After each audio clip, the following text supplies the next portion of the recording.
자, 그래서 지금 사기 발표가 계속해서 이어지고 있는 겁니다. 6개월 연속 무역 적자가 나오고 있다.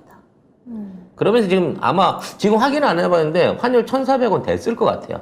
지금 1,390원. 90원, 그렇지. 1,400원 지금 다 와가고 있어요. 네. 이런 정도의 무역 적자는 역사상 처음이라고 하는데 이게 도저히 대한민국 경제의 구조상 이해가 안 되는 뉴스라는 거죠. 먼저 뉴스를 보고 분석을 한번 해보도록 하겠습니다. 네, 우리나라 무역 수지가 1997년 외환위기 이후 25년 만에 6개월 연속 적자를 이어갈 것으로 보입니다. 올해 들어 이달 10일까지 누적 무역 적자 규모는 275억 달러, 38조 3,212억 원으로 연간 최대치를 기록했다고 합니다. 이게요, 계속 해가지고 무역 적자가 커지고 있어요. 그러니까 매달 무역 적자 규모가 커지고 있는 거죠. 한 4월 달까지만 해도 24억 불 정도 그 적자였거든요. 근데 8월에 와서는 94억 달러까지 늘어나요. 그러니까 생각해보면 매달 1조 원 이상의 돈들을 지금 무역에서 적자를 보고 있다라는 얘기거든요. 근데 여기에 중요한 건 뭐냐면 환율이 올라가고 원자재가 비싸져가지고 오른다는 거예요. 근데 나는 이해가 안 되는 게 환율이 오르면 원자재만 오릅니까? 우리가 파는 제품에 있는 달러 가치도 올라요. 연초 대비해서 우리가 15% 정도의 가격이 올랐잖아요. 그러면 수입해온 물건도 15% 올랐지만 수출하는 물품도 15% 오른 거예요. 그러면 이 환차익만 갖고도 무역 적자가 줄어야 됩니다. 아니, 어떤 미친 기업이 수입한 거보다 더 많은 돈을 들여가지고 수출을 합니까? 수입한 거에다가 이거 만들어서 수출할 때는 뭔가 마진을 붙여갖고 수출을 하잖아요. 그렇기 때문에 절대 원자재 값이 제품 값을 초월하는 상황은 일어날 수가 없어. 아무리 원자재를 비싸게 사온다고 하더라도. 그러면 이런 상황 하에서 멀쩡히 가만히 앉은 자리에서 환차익이 15% 이상이 생겼는데 무역 적자는 2배 이상으로 늘어나고 있는 이 말도 안 되는 무역 수지가 나온다는 거죠. 이게 이렇게 나오면 우리나라 대기업, 수출 대기업들 전부 다 지금 수십억씩 적자를 봐야 돼요. 수십억 달러씩. 각 기업마다. 근데 상반기 때도 흑자였고요. 하반기 때도 적자 봤다고 발표한 기업이 없습니다. 사업 부분으로. 그럼 도대체 이 적자는 누가 보고 있는 거죠? 뭐야 이게? 대한민국 수출은 80%가 대기업들이 하고 있는데 80% 대기업들이 적자를 안 보고 있는데 어떻게 역사상 최고의 무역 수지 적자가 나오고 있는 거란 얘기야. 이게 어디서 나오는 거냐고. 누가 공짜로 막 우리 물건을 퍼다 외국에 팔고 있는 게 아니면 어떻게 이런 장부가 나오는 거냐고. 이런 게 나오면 기재부가 나서서 이거 진위 여부를 파악을 해야 돼요. 어디서 이런 적자가 나오는지, 누가 이 적자를 내고 있는지 그 적자를 낸 대상을 찾아오라고. 삼성이 냈는지 아니면 조선 분야가 냈는지 자동차 분야가 냈는지 찾아오라고. 우리나라 10대 산업 분야 중에 적자된 분야 한 분야도 없어. 도대체 이거 어디서 나온 적자야? 가스 가격이 높아져가지고 가스 가격이 제일 지금 수출입 현황 중에 적자가 큽니다. 그러니까 가스는 그렇다고 치자고. 그럼 우리가 가스를 갖고 쓰는 게 예를 들어 내가 가스를 써가지고 쇠를 녹여가지고 무슨 제품을 만들었다 손 치더라도 그럼 제품 가격이 가스값보다 싸? 어차피 원재료야, 원재료. 원자재가 전체적으로 제조 비용 안에 차지하는 포션은 30% 넘지 않아요. 제품 매출가에 따져놓고 보면. 아무리 라면을 우리가 1,000원에 사 먹고 있지만 밀가루 값이 올랐다 그래서 밀가루 값이 1,100원인데 라면을 1,000원에 팔겠냐고. 안 팔죠. 그럴 일은 없어요. 그럼 미련한 장사를 하는 놈은 없죠. 근데 계속해서 적자래. 저는 도저히 이 적자의 원인을 믿을 수가 없습니다. 석탄, 석유가가 오른 거 인정한다고. 그래봤자 우리 경제 규모 중에 몇 %나 돼. 우리 한 달에 수입하는 에너지 총액 가격이 100억 달러에서 150억 달러예요. 근데 우리가 수출하는 거는 매달 800억 달러가 넘잖아요. 근데 어떻게 그 가격 안에서의 손실분이 800억 달러에서의 손실, 수출의 환차익을 뛰어넘을 수 있냐고. 말이 안 되는 적자입니다, 이 적자는. 그럼 왜 자꾸 그거 왜 적자가 이런- 났다고 얘기를 하는 거예요? 이 적자를 통해 가지고 계속해서 우리 환율이 떨어지고 있는 거예요. 대한민국이 손해를 보고 있다고 하니까 대한민국에 들어가는 돈보다 이게 대한민국 경제 자체가 손실을 보고 있다고 하니까 우리 원화 가치가 계속해서 떨어지는 거예요. 우리 원화 가치를 일부러 떨어뜨리려고 하는 거예요. 나는 그것 말고는 이해할 수 있는 상황이 없어. 우리나라 원화 가치를 떨어뜨렸을 때 이득을 보는 쪽이 누군데요? 그놈이 범인이네. 수출 기업들이 이득을 보겠죠. 수입하는 기업들이나 대상들은 손실을 볼 거고. 그러니까 곡물이나 원자재나 생필품을 수입하는 국민들 같은 경우에는 거기에 대한 물가 부담을 그만큼 지게 되는 거고요. 수출하는 입장에서는 기본적으로 아무리 원자재 가격이 올려도 수출 가격에 더 얹어서 붙이면 되는 거기 때문에 손실을 보질 않는다니까. 아마 대기업들 사상 최대 흑자가 나야 돼요. 이 정도 되면. 말도 안 되는 정부 지표를 갖고 와서 들이밀고 있다라는 말씀을 드리고 싶습니다. 이거는 감사해야 됩니다. 면밀하게 찾아봐야 돼요. 어느 부분에서 나타나는지. 누구한테 감사하라는 거예요? 이재명 당대표께서 국회 안에서 태스크포스를 또 추가 설치하잖아요. 기승전 이제 뭐 어떻게 해야 기댈 사람이 없는데. 아니 지금 이 대표님은 할 일이 너무 많다고요. 게다가 아니 이 대표님 대통령도 아니고 대통령이 어떻게 대통령이 안 하니까 야당 대표라도 해야지. 이런 나라가 지금 어딨어. 게다가 검찰이 이 대표 죽이려고 기를 쓰고 달려들고 있는데 죽어지냐고 이게. 네. 자, 이런 와중에 물가는 더 오른다고 합니다. 네. 어떤 방식으로 물가가 더 오를 것인지 예상을 하고 있는지 보겠습니다. 네, 추석 이후 물가 부담이 더 커지고 있습니다. 우선 농산물 가격이 급등하고 있고 채소류 도매 가격이 최대 80%까지 오를 것으로 전망되죠. 그리고 라면과 우유 등 식료품은 물론이고 전기요금에 가스요금까지 줄줄이 인상이 예고돼 있습니다. 진짜 한숨만 나요. 최악이다 최악 진짜. 제가 저희가 이제 시중에서 농산물을 직접 거래를 하는 몰을 운영하고 있잖아요. 네. 그래서 전국을 돌아다니면서 물건을 다 갖고 온단 말이에요. 우리 본부장이. 예, 해산물은 저쪽 경남북 쪽으로 가고, 농산물은 전라도, 충청도 쪽을 가고, 이런 식으로 해서 다 돌아다니면서 1년 내내 시장 물가나 생산자 물가들을 파악할 수 있는 게 우리 송작가 TV예요. 근데 저희가 3월 달에 말씀을 드렸잖아.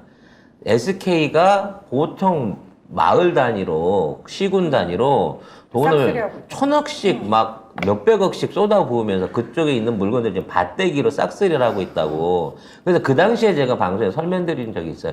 추석 이후에 농수산물 물가가 대폭 뛸 모양인가 보다. 그래서 대기업들이 미리 그거를, 그게 신기한 거지? 대기업들은 뛸 걸 알고 있는 거야. 누구한테 들었나 보네.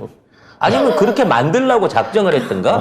그래서 SK가 지금 시중에다 뿌려놓은 농산물들을 다 쥐고 있는 거예요.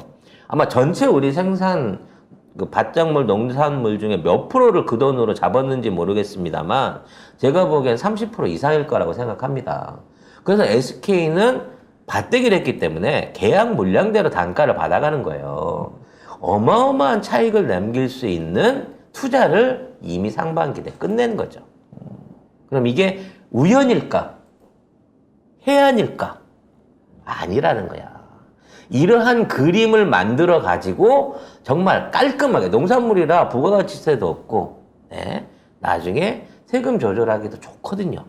그리고 도대체 매입가, 이걸 현찰로 샀기 때문에 정확한 매입가를 알 수가 없어요. 그러네. 현찰이니까. 그런 상황에서 시중 물가대로 이 물건을 판다고 하면 심지어 일부 작물의 경우 100% 이상의 물가 상승이 일어난다고 하면 여기에 투자했던 농수산물 유통에 투자했던 대기업들과 관련자들은 어마어마한 폭리를 누릴 겁니다. 이게 생산자가 가져가는 돈도 아니에요. 소비자는 분명히 손실을 봐. 물건 가격이 올랐으니까.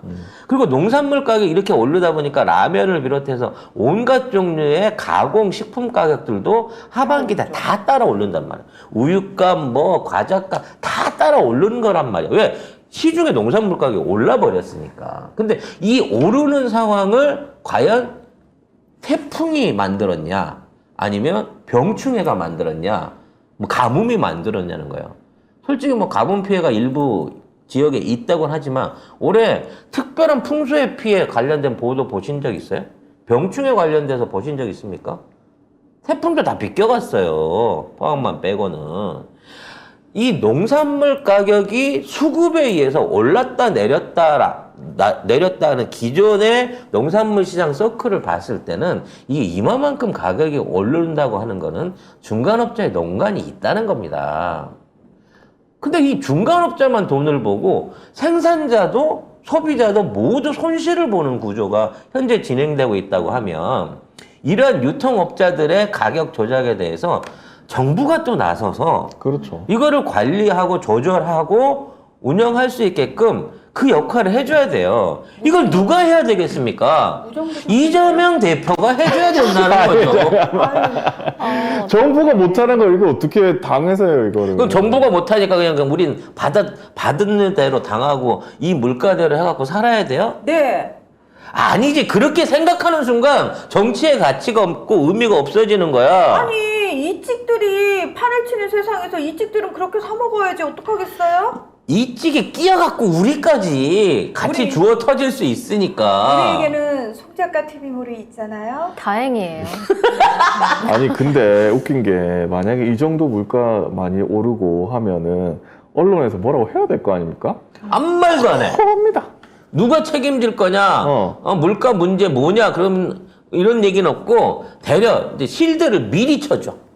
수입 가격이 올라서 환율이 높아져서 아니, 심지어 지금 추석 지나서 물가 부담이 더 커지고 있고 왜냐면 공공요금까지 올라오거든요. 공공요금도 오르겠죠. 그리고 왜냐면 제일 중요한 게 그거예요. 그동안 환율이 좋았을 때는 외국산 농산물을 수입해 갖고 이걸로 갖고 가격 조절을 한다라는 명분이라도 있었어요.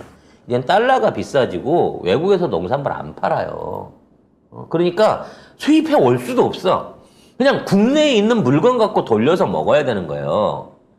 그러면 정상적이라고 치면 자 상추 가격이 10,000원 하던 게 20,000원 됐어. 그럼 상추쌈 안 먹고 배추 속쌈 먹어야 돼요. 그리고 상추를 수입 못 해가지고 상추가 너무 비싸다 그러면 상추를 20,000원 내고 욕하면서 사 먹을 수 있는 사람은 그 가격을 감당해서 하는 거고 못 사 먹는 사람은 앞으로 쌈 없이 그냥 신김치에 싸 먹어야 되는 거예요. 그게 서민들의 생활인 거거든. 집집마다 텃밭을. 그렇지. 이제 이렇게 되면 가정에서 키우는 가정용 그 농작물 야채 키우는 가정식 야채 농원이라 그래야 되나요?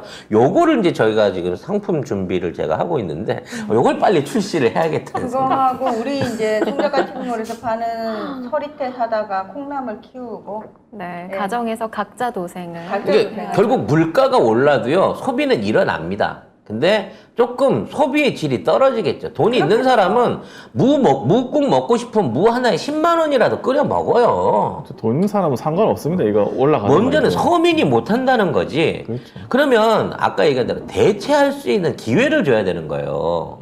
배추 가격이라도 떨어져서 상추 대신 배추를 먹을 수 있게 해줘야 되고 아니면 쑥갓을 먹을 수 있게 해줘야 되고 아무튼 이런 방식으로 이만한 거를 돌려줄 수 있는 유통에 대한 정부의 관여가 적극적으로 필요한 건데 이걸 전부 다 대기업한테 다 내줘버린 거예요.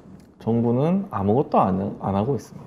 그래서 이걸 할 수 있는 거는 이재명 대표밖에 없고 이재명 대표가 이거를 국회 태스크포스든 뭐든 어떤 뭐 국정 질의를 통해서든 아니면 현장 시찰을 통해서든 만들어내고 이런 것들을 통해 갖고 서민 물가 안정을 시키는 모습을 보여줘야 정치의 효능성을 느낀단 말이야. 정치는 아무것도 해줄 수 없어라고 포기를 해버리고 이루어지는 게 없으면 정권을 왜 바꾸고 여야를 왜 뒤집겠냐고. 그래서 이재명 당대표는 윤석열 보러 만나자는 거야. 또안 이러이러한 대책을 같이 하자는 거야. 그래야 서민이 우선적으로 사니까. 당신도 서민 경제 회생시키는데 1조 한다고 했으니, 자, 적극적으로 밀 테니, 자, 이렇게 농산물 기금 조성해가지고, 비싼 그 현지에 있는 농산물들 싸게 구입해가지고, 싸게 유통할 수 있는 데다가 우리가 지원금 주고, 파우처 주고 해갖고 합시다라고 제안을 하려고 하는데, 안 들어 처먹어. 만나주질 않아. 대답도 안 해요. 해. 네가 그 말 할 줄 알고는 안 만나. 그래도 해야 됩니다. 정치가 할 수 있다는 걸, 의회가 할 수 있다는 걸, 국회의원들이 모여서 맨날 대가리 터지게 싸우고 빠루 들고 문 뜯고 닫고 이것만 할 줄 아는 게 아니라 정치가 효능감이 있다는 거를 이 기회에 이재명 당대표가 증명을 해줘야 돼요. 미안하지만, 죄송하지만, 정말 염치 없지만 다 해주세요. 환율도 잡아주시고, 물가도 잡아주시고, 복지 지금 후퇴한 것도 되돌려주시고, 다 해주세요. 라고 부탁을 드릴 수밖에 없다는 겁니다. 이제 마지막 보루가 그거예요. 그렇긴 한데 참 씁쓸하네요. 저는 상추 모종을 사러 가겠습니다. 다시 텃밭을 시작하겠습니다. 네. 겨울철에도 잘 견디는 상추가 모종이 있다고 그러더라고요. 저희 그래서 저희가 집에서 자동으로 습도와 광량을 조절해주면서 한 번 심으시면 수확까지 자동으로 키워드리는 주택 안에 일종의 농장, 그 야채 박스라고 하는데 요거를 누가 지금 제안을 하셔가지고 진지하게 검토를 하고 있는데, 농담이 아니라 진짜 상품화를 해볼 필요가 있겠네. LG나 이런 데서 나와요, 실제로. 네, 나오고 있어요. 겁나 비싸. 근데 한 400만 원씩 하더라고. 아니 그 정도는 아닌데. 아니 이게 긴 거 있어. 좀 긴 거는 그 정도 하더라고. 그래서 적절한 사이즈의 뭐 가정집에서 뭐 고깃집 할 것도 아닌데 그 큰 게 왜 필요해? 네, 적절한 사이즈의 가정에서 이런 거 키울 수 있는 제품이 이제는 정말 생활화되지 않을까라는 생각도 해봅니다. 윤석열이 후보 시절에 뭐 불량식품 뭐 먹어도 된다 뭐 이런 얘기를 한 게 진짜 불량식품도 재료가 있어야 만들 거 아니야, 이씨. 없어서 못 먹는 거지. 이제 이렇게 되면 불량식품 나오겠죠. 에이. 아무튼 송 작가 TV모를 통해 가지고 많이 배우기도 하고요. 많은 문제점들을 실제적으로 실험하고 또 거기에 대한 해결책들을 만들어 나가고 있습니다. 저희가 좀 더 많은 농민들과 좀 더 많은 소비자들을 연결할 수 있도록 저희를 장사라고 생각하지 마시고 같이 키워나가는 공동체로 생각해 주시고 송작가 TV 뭐 널리 알려주시는데 여러분들의 도움을 부탁드리겠습니다. 자, 오늘 방송은 여기서 정리해야 될 것 같으네요.